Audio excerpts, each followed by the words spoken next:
안녕하세요. 카트뷰의 이주열 팀장입니다. 오늘 알려드릴 영상은 렌트 리스를 실행할 때 있어서 가장 저희가 처음에 접해볼 수 있는 게 견적서죠. 에이전시나 대리점 또는 인터넷에 차량을 문의했을 때 가장 먼저 받아볼 수 있는 게 견적서입니다. 내가 알아보고 있는 차량가가 얼마인지, 어떤 조건에 실행될 수 있는지. 근데 흔히 저희 대부분의 고객님들이 마찬가지지만 보는 게 딱 하나예요. 월 납입금. 틀린 말은 아니죠. 월 납입금이 가장 저렴하고 좋은 게 좋은 조건일 수가 있죠. 근데 그거 외에도 중요한 것들이 몇 개 있습니다. 그냥 스쳐갈 수도 있지만 월 납입금도 중요하겠지만 좀 더 알고 나서 견적서를 보게 되면 좀 더 많은 것들이 보이게 됩니다. 자세히 볼 수 있고 알아갈 수 있을 정보를 남겨드리려고 합니다. 지금 남겨드린 요 견적서 같은 경우에는 우리가 흔히 대리점에 가서 받아볼 수 있는 그 차량에 대한 견적서예요. 렌트나 리스가 아닌 일반 그 차량에 대한 견적서고 뭐 할부 그런 것도 아니에요. 그냥 이 차량에 대한 견적서입니다. 이름 나와있죠. 차량 이름 나와있고 옵션 나와있고 색상 나와있고 그리고 위에는 모세이크 처리를 했지만 담당자 이름이나 연락처가 나와있습니다. 그리고 기본 차량 가격 밑에는 선택, 파츠 이런 게 나와있죠. 옵션이에요. 옵션이라고 생각하시면 되고 여기에는 뭐 색상가도 포함이 되고 여러 가지가 포함되겠죠. 그리고 좀 눈여겨보실 게 뭐냐면 탁송비가 붙어있습니다. 탁송비는 쉽게 말해서 차량에 모여있는 차고지에서 이 해당 대리점으로 가져오는 1차 탁송 비용을 말합니다.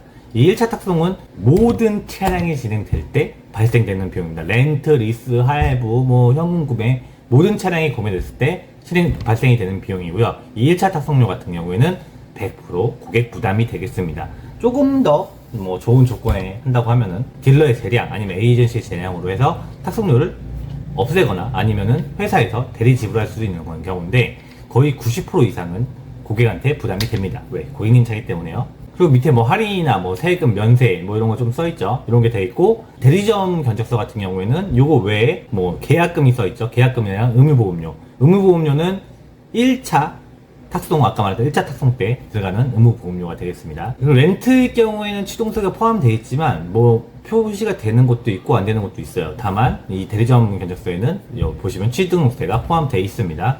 공채 매입 비용과 다 포함되어 있죠. 번호판, 중지 대행료 같은 경우에는 렌트에는 부대 비용이라고 해서 쉽게 말해서 번호판을 부착해주는 비용이라고 생각하시면 돼요.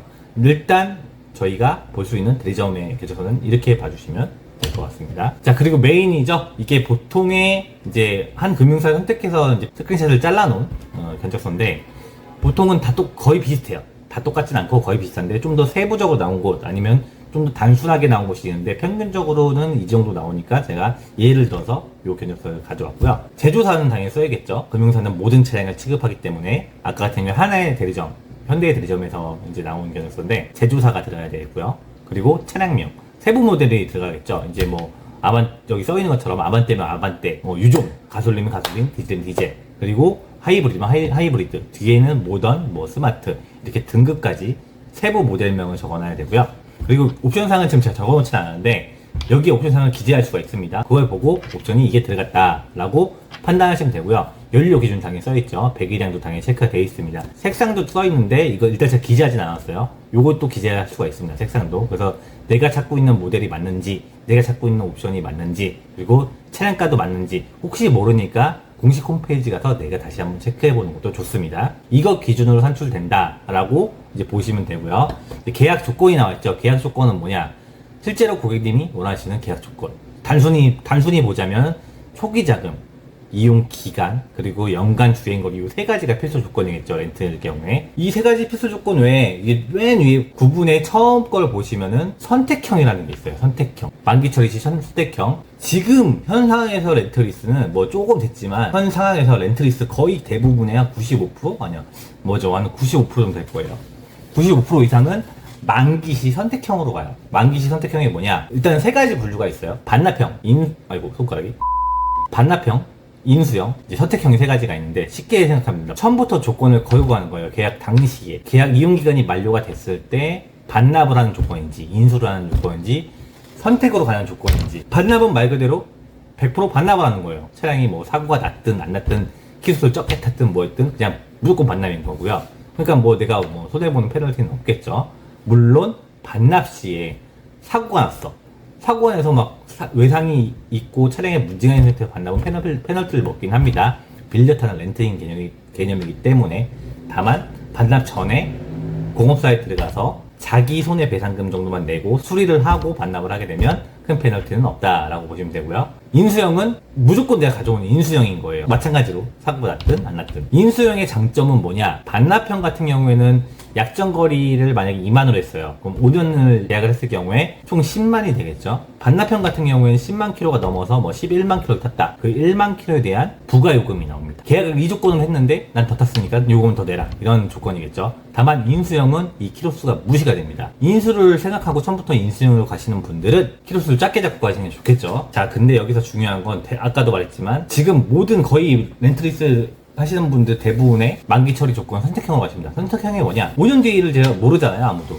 그래서 5년 뒤에 결정하겠다 이거예요. 이용기간이 끝나고 나서 5년 뒤에 내가 이거를 반납을 할지, 인수를 할지, 내가 그때 당시 비교해서 내가 결정을 하겠다. 라는 조건인데 이거에 따른 금액 증가는 딱히 없기 때문에 대부분의 고객님들은 선택형으로 가십니다. 자, 그 두 번째 정비 서비스가 있죠. 정비 서비스. 이거 중요한 거예요. 렌트지만 정비 서비스가 들어갑니다. 대부분이 안 넣어요. 이거 또한 90% 정도는 안 넣으세요. 자, 안 넣는 이유는 셀프 정비. 5년 새 차기 때문에 거의 잔고장이 없어요. 차량 자체에 문제가 있기 전까지는 거의 문제가 없어서 5년 동안은 딱히 문제 없이 타시는 분들 되게 많아요. 다만 타이어, 뭐 엔진 오일, 뭐 소모품 같은 거 있죠.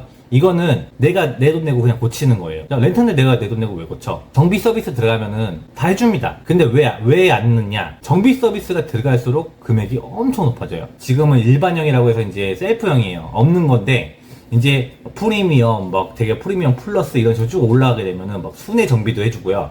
타이어도 갈아주고 소모품을 다 갈아줍니다. 근데 월 렌트료 중가가 월에 한 10만원, 15만원 정도 올라가요. 그럼 1년으로 계산했을 때 1년에 120 또는 150 정도가 들어가게 될 텐데, 자, 이 금액이 내가 셀프로 신차를 구매했을 때 들어가는 비용보다 훨씬 더 높다는 거죠. 그래서 이 정비 서비스는 법인에서 아니 또는 사업자에서 출장용으로 차량을 사용하거나 아니면은 키로수를 많이 뛰는 차량 같은 경우에는 어떤 효과를 볼 수 있겠지만 개인적으로 뭐 출퇴근용 아니면 그냥 자가용으로 하시는 분들은 그렇게 큰 메리트는 없기 때문에 이것도 대부분의 설명을 듣고 난 후에는 일반 셀프 정비로 들어가시는 분들이 대다수입니다. 계약기간, 요거는 제가 설정할 수 있죠. 장기 렌트는 1년 이상부터 장기 렌트로 보기 때문에 1년부터 지금은 5년까지 60개월까지는 되고요. 이걸 선택형 하시면 돼요.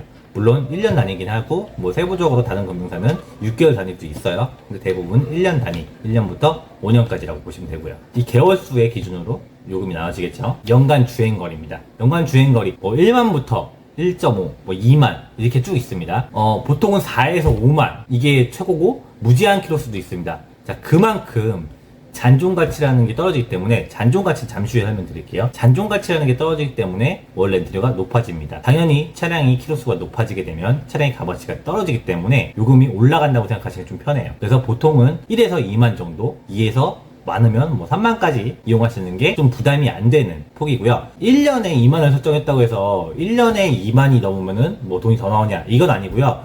총 5년 동안의 기간에 나누기 1년을 기준으로 해가지고 10만이 잡히는 겁니다. 3만의 경우는 15만이 되겠죠. 이것만 넘지 않으면 추가적인 요금 발생은 되지 않습니다. 만기 인수 금액, 이게 잔존가치라는 금액인데 제가 이 영상을 찍은 이유 중에 가장 큰 하나 이것 때문이에요. 잔존가치 때문인데, 이 잔존가치라는 게 흔히들 오해하고 계시는 게, 제가 지금 차량가를 임의로 3,500만원을 정해놨잖아요. 3,500에서 뭐 보시면 65%, 58%, 50% 이렇게 잡히죠. 개월 수에 따라 이제 또 깎기도 하니까. 자, 근데 이게 사람들이 보통 고객님들이 생각하시는 게 뭐냐면, 내 차량가에서 잔존가치를 빼고 나머지 금액이 실행돼서 렌트료가 산출되는 게 아니야 라고 생각하시는데, 이건 정말로 잘못된 정보겠죠. 잘못 알고 계신 유튜버들도 있어요. 유튜버 이제 제가 이게 시작하면서 많이 보다 보면 뭐 차량가에서 잔존가치를 빼서 산출된다, 이거는 헛소리죠. 그럼 차량가에서 65% 빼면은 2,275만원 나오죠. 그러면 1,200만원에 대한 값어치예요. 1,200만원이 월에 50만원이다? 그럼 이건 미친 금리죠.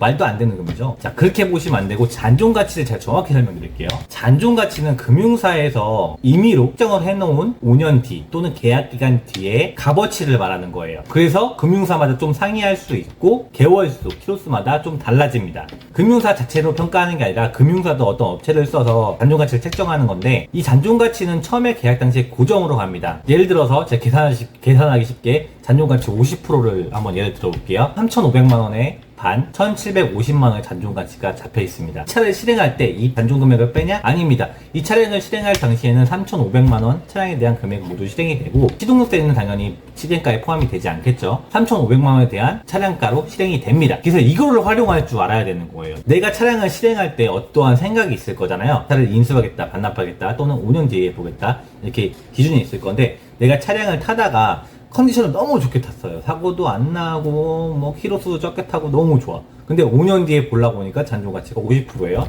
1,750만원.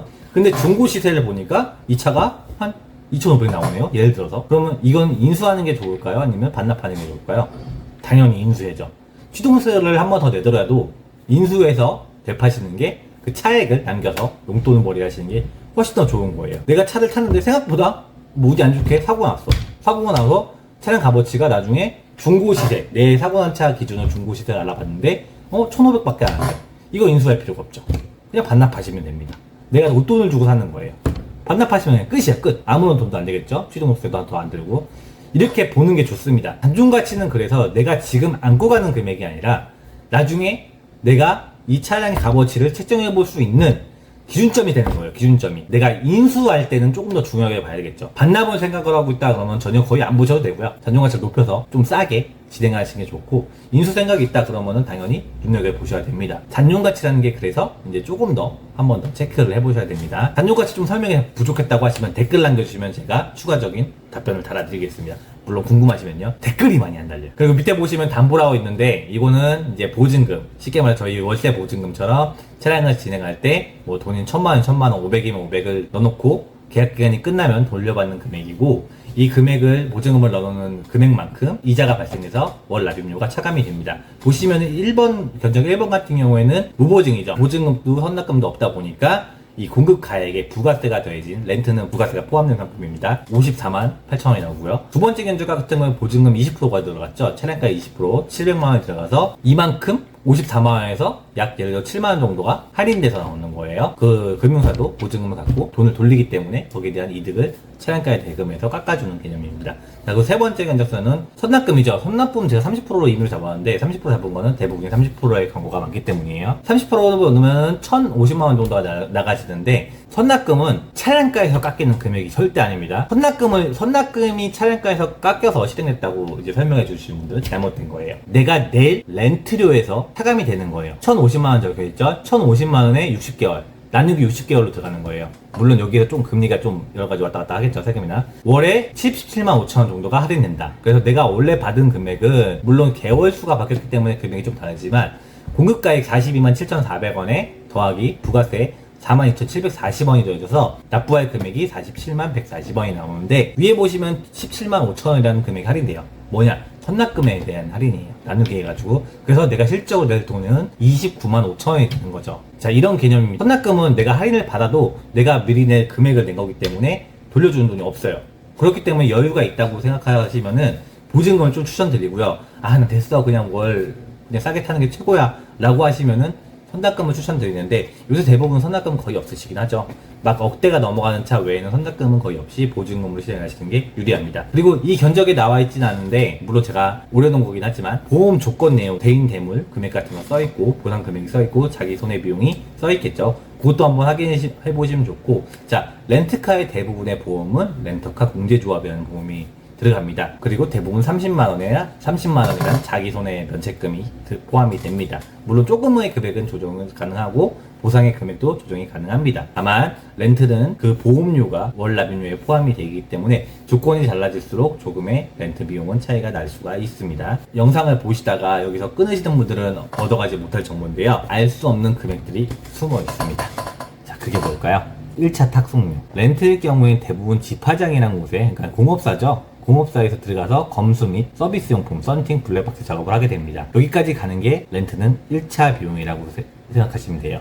자, 출고지에서 대점이 아닌 집화장으로 가는 비용, 1차 비용, 이 탁송료가 포함이 됩니다. 안 보이겠지만 포함이 되어 있습니다. 2차 탁송료라는 게 있어요. 뭐냐? 그 집화장에서 고객님 주소지까지 보내는 2차 탁송료, 이것도 포함이 되어 있습니다. 렌트는 포함이 되어 있어요. 아까 처음에도 설명드렸지만 탁송료는 고객님이 차기 때문에 고객님 부담이 되겠죠. 이거는 좀 비밀인데, 저희가 흔히 말하는 썬팅이나 블랙박스 같은 거 있죠. 렌트 같은 경우에 집화장에 비용을 청구할 수가 있습니다. 이 비용을 고객님 견적서에 포함시켜서 이제 들어가냐, 아니면 또는 에이전시나 아니면 뭐 딜러들 재량으로 자기네들이 금액을 내고 가냐, 두 가지 방법이 있는데, 이거는 뭐 재량입니다. 뭐 서비스로 해준다고 하면은 고객님 부담 없이 회사 쪽에서 내어주는 서비스 상품일 수 있고, 이제 고객님이 부담한다고 하더라도 아무래도 시중에서 하는 작업 비용, 용품 비용보다 이 집화장에서 하는 작업들은 제휴가 되어 있기 때문에 훨씬 더 싼 금액으로 책정이 됩니다. 그래서 월 납입료가 크게 차이 나진 않지만 조금의 차이는 날 수가 있습니다.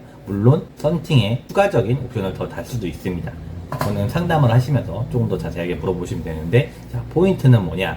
우리가 내는 렌트라는 견적서에 녹아 있는 거는 쉽게 말해서 취등록세는 무조건 들어가 있고요.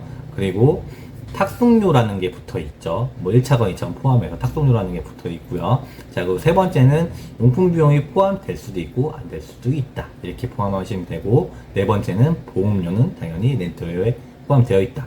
자, 다섯 번째, 자동차 세금도 포함되어 있습니다. 연간 내는 자동차 비용, 뭐 분기별로 내는 자동차 비용 포함되어 있기 때문에 리스보다 렌트가 조금 더 표면적으로는 비싸 보일 수가 있겠죠. 월 렌트료만 내면 끝이라는 거죠. 그리고 마지막 한 가지, 부대 비용이 포함되어 있습니다. 번호판을 달는 비용이겠죠. 등록을 하고 그까지 포함돼서 나온 견적이기 때문에 36개월, 아반떼가 36개월 3,500짜리가 월에 54만 8천원이네. 비싸다고 생각하시죠? 비싼 게 아닙니다. 절대 1,500만원 3년에 할부로 계산하셔도 충분히, 네이버 대출 계산기로 해보셔도 충분히 싼 금액이고, 이게 차량 금액이 아니라 취등록세, 아까 말했던 모든 세금이 포함돼서 나가는 금액이기 때문에 조금 더 자세하게 보시면 될 것 같고, 당연히 금융상품이기 때문에 금리가 있겠죠. 언제야? 재작년이죠. 작년 22년도 말처럼 금리가 미친듯이 높은 게 아니라면 현저히 할부보다 싼 금액으로 이용하실 수가 있습니다. 조금 더 견적서를 보는 스킬이 늘었다면 저는 만족합니다. 제가 남겨드린 거 외에 추가적인 궁금하신 사항이 있으면 댓글이나 아니면 전화 주시면 제가 상담을 드리겠습니다. 감사합니다.